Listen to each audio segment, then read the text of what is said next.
Hello everyone, our YouTube channel is UVS classes. जैसा कि हमने कहा था, आज ये हमारी थर्ड वीडियो है स्पोकन इंग्लिश के लिए। हमने लिख रखा है कोशिश दुनिया से कदम मिलाने की, इंग्लिश सीखकर इंग्लिश में जवाब देने की। मैं आपसे कहना चाहती हूँ, जो भी आपने 2 दिन में जितने भी सेंटेंस सीखे हैं, आप उसे अपनी डेली लाइफ में यूज़ कीजिए, तभी आप अच्छे से स्पोकन इंग्लिश बोलना सीख पाएंगे। यदि आपने वह दोनों वीडियो नहीं देखी है तो उसकी लिंक आपको डिस्क्रिप्शन बॉक्स में मिल जाएगी, आप वहाँ से लेकर उसे देख सकते हैं।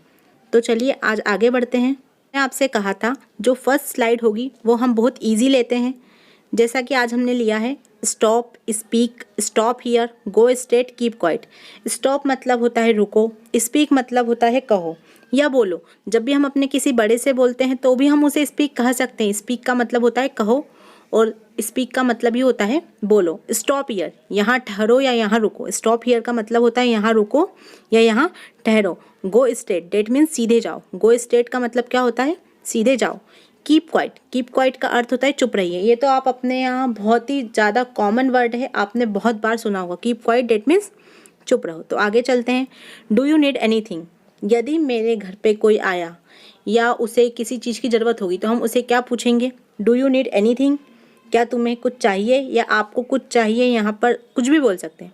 आपको कुछ चाहिए आपको, ऐसा भी हम पूछ सकते हैं। एक और सेंटेंस हमने लिया है, what would you like to have breakfast, आप नाश्ते में क्या लेना पसंद करेंगे या नाश्ते में आप क्या पसंद करेंगे। यदि हमारे घर पे कोई आता है या हम हमारे घर वालों से ही पूछते हैं तो ये बहुत कॉमन सेंटेंस है। What would you like to have breakfast. Next, what would you like to have tea और कॉफ़ी, आप क्या लेना पसंद करेंगे, चाय या कॉफ़ी। हम शायद ये सेंटेंस हर दिन यूज़ करते हैं। आप क्या लेना पसंद करेंगे, चाय या coffee. What would you like to have tea और कॉफ़ी। एक और सेंटेंस है, everybody please come to the table. हमने क्या लिख रखा है? Everybody please come to the table. Please सभी लोग टेबल पर आ जाइए। जब भी हम किसी को खाना खाने के लिए बुलाते हैं तो हम उसे क्या कहते हैं?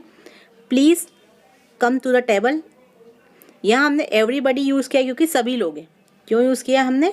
सभी लोग टेबल पर आ जाइए। तो आगे चलते हैं। It doesn't matter to me, यहाँ हमने क्या लिखा है? It doesn't matter to me, मुझे इससे फ़र्क नहीं पड़ता या इससे मुझे फ़र्क नहीं पड़ता। हम बहुत बार बोलते हैं ना, इससे मुझे फ़र्क नहीं पड़ता, तो हम क्या कहेंगे? It doesn't matter to me. क्या कहेंगे हम? It doesn't matter to me. Next लिखा है, it was the happiest day of her life, यह उसके जीवन का सबसे खुशी वाला दिन है या उसके जीवन का सबसे बड़ा खुशी वाला दिन है। सबसे खुशी का दिन है, खुशी वाला दिन है, आप कुछ भी कह सकते हैं। It was the happiest day of her life. Next, it's a matter of great honour for me, यह मेरे लिए बहुत सम्मान की बात है या यह मेरे लिए बड़े सम्मान की बात है। तो हम इसे क्या कहेंगे? It's a matter of great honor for me. At last, please don't get disturbed by this news. यहाँ हमने सबसे लास्ट वाला सेंटेंस क्या लिया है?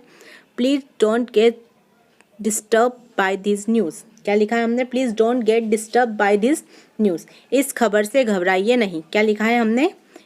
प्लीज़ इस खबर से घबराइए नहीं। यदि हमें किसी को कोई न्यूज़ देना है तो हम उसे कहेंगे कि इस खबर से घबराइए नहीं, तो हम उसे क्या कहेंगे? Please don't get disturb by this news. इस सेंटेंस को मैंने बहुत बार यूज़ किया क्योंकि ये शायद थोड़ा सा नया है। तो चलते हैं। He has been staying here since yesterday, इसका अर्थ होता है वह कल से यहाँ रह रहा है। क्या होगा? वह कल से यहाँ रह रहा है। मैंने आपको बताया जहाँ पर भी यदि वर्ब में ING आ जाता है तो उसके पीछे रहा है, रही है, रहे थे आ जाता है या आ सकता है। He has been staying here since yesterday, वह कल से यहाँ रह रहा है। Next, we are sure of your honesty, क्या लिख रखा है? We are sure of your honesty, हमें तुम्हारी ईमानदारी पर पूरा भरोसा। यदि हम किसे कहते हैं हमें तुम्हारी ईमानदारी पर पूरा भरोसा, तो हम उसे क्या कहेंगे? We are sure of your honesty। क्या कहेंगे? We are sure of your honesty। Next लिखा है, May I dance with you, जो भी MAY मे वर्ड होता है ये किसी रेस्पेक्टफुली किसी इंसान से कुछ पूछने के लिए होता है या किसी से कुछ अनुमति लेने के लिए होता है। यहाँ होगा मे आई डांस विथ यू, क्या मैं आपके साथ डांस कर सकता हूँ या क्या मैं आपके साथ डांस कर सकती हूँ। क्या होगा? क्या मैं आपके साथ डांस कर सकता हूँ या कर सकती हूँ। May I dance with you. Next, how many brothers do you have. यदि हम किसी से पूछते हैं कि आपके कितने भाई हैं तो हम क्या कहेंगे? How many brothers do you have. तो हम क्या कहेंगे? How many brothers do you have. Next, just joking. इसका अर्थ क्या होता है? मैं तो मजाक कर रहा था। यदि कोई मजाक कर रहा है तो हम उसे इंग्लिश में क्या बोल सकते हैं? I was just joking. वह तो मजाक कर रहा था। क्या हुआ था? वह तो मजाक कर रहा था। मैंने कल ही बताया था कि वॉज का मतलब होता है था। मैं तो मजाक कर रहा था। नेक्स्ट, माफ़ कीजिए मैं समय पर नहीं आ सका। यदि अपने से कोई कहता है कि माफ़ कीजिए मैं समय पर नहीं आ सका तो उसे इंग्लिश में यदि हम ट्रांसलेट करना चाहें तो हम क्या कहेंगे? I am sorry I got late. English में हम इसे बहुत शॉर्टली कह सकते हैं, I am sorry I got late. Next, I am very sorry to hear this. I am very sorry to hear this. मुझे यह सुनकर बड़ा दुख हुआ। यदि हमें किसी से कहना है कि मुझे यह सुनकर बड़ा दुख हुआ तो हम उसे कहेंगे I am very sorry to hear this. Next, yes it's true. हाँ यह सच है। ये तो हम बहुत ही बार यूज़ करते हैं तो हम इसे इंग्लिश में क्या कहेंगे? Yes it's true. हाँ यह सच है। तो आगे चलते हैं। Don't laugh at others. क्या लिखा है हमने? Don't laugh at others. दूसरों की हंसी मत उड़ाओ। हमने यहाँ पर कुछ डोंट्स वर्ड लिए हैं। डोंट्स लिखा है, डोंट लिखा है मतलब डू नॉट। इसका पूरा मतलब क्या होता है? Do not. Don't laugh at others. दूसरों की हंसी मत उड़ाओ। Next, don't sit idle. बेकार मत बैठो। आइडल मतलब क्या होता है? बेकार। जो इंसान कुछ नहीं करता उसे हम क्या कहते हैं? आलसी भी कह सकते हैं या बेकार भी कह सकते हैं। डोंट सिट आइडल, बेकार मत बैठो। Next, don't depend on others. क्या लिखा है? डोंट डिपेंड, सॉरी आप यहाँ पर अपॉन कर लीजिए। क्या कर लेंगे आप यहाँ पर? Upon. Don't depend upon others. दूसरों पर निर्भर मत रहिए। क्या कहेंगे हम? दूसरों पर निर्भर मत रहिए या दूसरों पर निर्भर मत रहो। Don't waste your time. क्या लिखा है हमने? Don't waste your time.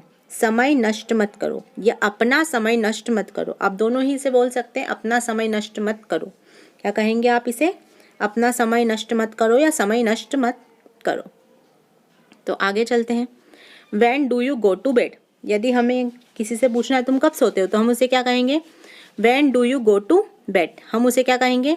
When do you go to bed. Next, please send my lunch in my room. Lunch मतलब क्या होता है? दोपहर का खाना। क्या होता है लंच मतलब? दोपहर का खाना। यदि कोई कहता है कि मेरा दोपहर का खाना मेरे कमरे में ही भेज दो तो हम उसे इंग्लिश में क्या कहेंगे? Please send my lunch in my room. Next, make me a cup of T. क्या लिखा है हमने?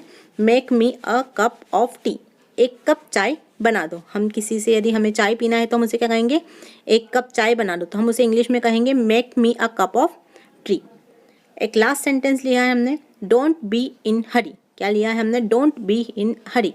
जल्दी मत करो। क्या कहेंगे हम उसे? जल्दी मत करो। जैसा कि मैंने आपको बताया था हम रोज 3 सेंटेंस ऐसे लर्न करेंगे जो कि रेगुलर हम एज इट इज़ ही यूज़ करेंगे। शेम ऑन यू, हम बहुत बार कहते हैं शेम ऑन यू, शर्म करो, या तुम पर लानत है। तो इसे हम क्या कहेंगे? तुम पर लानत है। यदि हमें किसी को कहना है तो हम कहेंगे शेम ऑन यू। हम क्या कहेंगे? Shame on you. Don't show me your face again. अपना चेहरा दोबारा मत दिखाना मुझे। हम कहते हैं ना, पर इसका रियली में ऐसा कहा जाता है मैं तुम्हारी सूरत नहीं देखना चाहता या मैं तुम्हारी सूरत नहीं देखना चाहती। तो हम क्या कहेंगे? Don't show me your face again. Don't show me your face again. मैं तुम्हारी सूरत नहीं देखना चाहती। नेक्स्ट, यह सब तुम्हारे कारण हुआ है। अपन बोलते हैं ना कभी कभी यह सब तुम्हारे कारण हुआ है, तो उसे इंग्लिश में कहेंगे, क्या कहेंगे? It's all because of you. हम उसे इंग्लिश में क्या कहेंगे? It's all because of you. यह सब तुम्हारे कारण हुआ है। क्या कहेंगे हम इसे? It's all because of you. At last हम 5 नए वर्ड याद करते हैं रेगुलरली। तो हम एक करेंगे वॉयज। वॉयज मतलब होता है समुद्री यात्रा। वॉयज का मतलब क्या होता है? समुद्री यात्रा। टिमिड, हमने यहाँ लिखा है टिमिड। टिमिड मतलब होता है कायर। क्या होता है टिमिड मतलब? कायर। एक और सेंटेंस, एक और वर्ड लिखा है हमने टेंगल। क्या लिखा है हमने? टेंगल। टेंगल का अर्थ होता है उलझन। क्या होता है टेंगल का अर्थ? उलझन। Next, thrust. क्या लिखा है हमने? थ्रस्ट। थ्रस्ट का अर्थ होता है प्यास। क्या होता है? प्यास। एक लास्ट वर्ड हमने लिखा है विग्रस। क्या लिखा है हमने? विग्रस। विग्रस का अर्थ होता है बलवान। क्या होता है विग्रस का अर्थ? बलवान। मैं चाहूँगी कि आपको ये वीडियो कैसी लगी, या आप कुछ समझ में नहीं आया या समझ आया, तो प्लीज़ आप मुझे कमेंट में कमेंट लिखकर बताइए। Thank you.